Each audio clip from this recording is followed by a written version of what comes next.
I'm Marissa with Rockstar Stories, and I'm here with This Providence. So, I understand you guys formed in high school? Actually, we are the newest members. The guys started the band about 6 years ago, and they had met in high school. So, Dan and Gavin, that is. They actually they met in a locker room, which is kind of a sexy story, but we'll let them talk about it one day. We joined about 3 years ago, and so it's been all of us since then. Okay.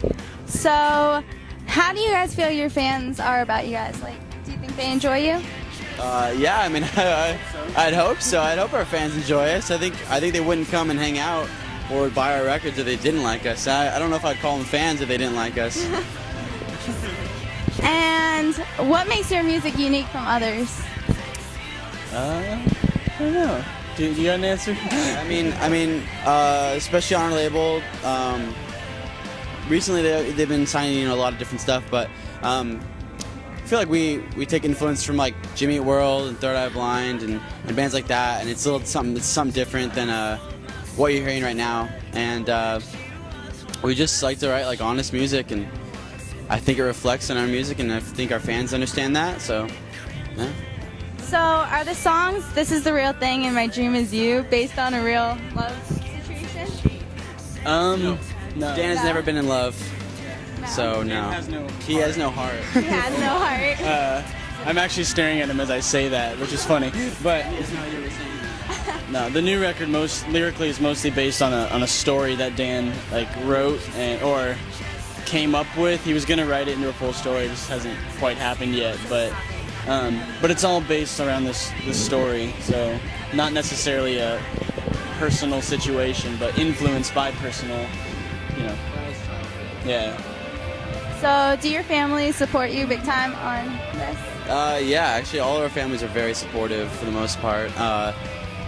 It really helps being on a touring band on our level right now that we have support from our families because we're still growing and still becoming that way. You're still getting there. We all live at home still, so if we didn't have support, it would be a little harder to be on the road all the time. So, what do you guys do on your free time? When we're in Florida, we go to the beach, but A lot. we try to. But I don't know. I do photography. I skateboard. David does design.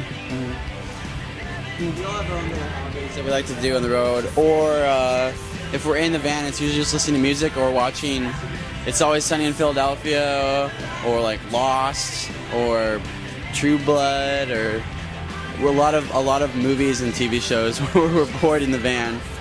What are some artists that you guys look up to? Well, like the record, like I said, influence for the record was like Jimmy Eat World, Third Eye Blind, The Killers. I mean, who else? You like some different? The Cure. I grew up listening to a lot of punk stuff, so like Bad Religion and Black Flag and the Descendants. As a drummer, I'm always just like, those guys are awesome. But yeah, what else on the record? The Cure was a big influence. A lot of older 80s stuff. But Gavin listens to a lot of hair metal. Sometimes we'll he'll have a big wig on and eye makeup. No, but but he does listen to hair metal. That'd be sweet if he was just in there just I think you should try it out. Have you guys had any recent music videos? Yes. Well, we shot a video in LA, 3 months ago? 4 months ago? 5 months ago, yeah. It was for Letdown. It was with Mark Starbach, and he's a new director, but he was awesome. He was awesome to work with. Did the video for Letdown. Been doing a lot of MTV stuff, which is awesome because that's the first time we've ever done that. We have a new single that we're going to shoot, but we can't actually release that yet. We'll be doing a video for that as well. Developing ideas for another video that will be out in the near future. So when the band had to go through the whole replacement of artists and everything, was it hard for them or did they stick through it? I mean, obviously stuck through it.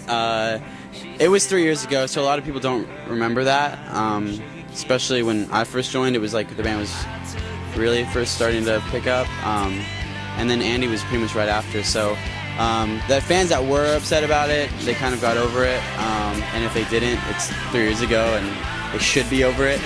Or they don't listen to us anymore, if that's the case. So, I mean, I don't think it was a bad thing. I wouldn't suggest just kicking members out of bands, but, you know, if it's not working out, replace as soon as possible, I guess. I don't know. Okay, well, do you guys have a way for your fans to communicate with you? We all have Twitters, we all have blogs, we all have MySpaces. Pretty much any social networking thing you can think of we have, so it's pretty easy for our fans to get in contact with us, or just come to a show and hang out. Hi, I'm David Blaze. And I'm Andy. And we're from this Providence, and you're watching the Rockstar Stories. Whoa.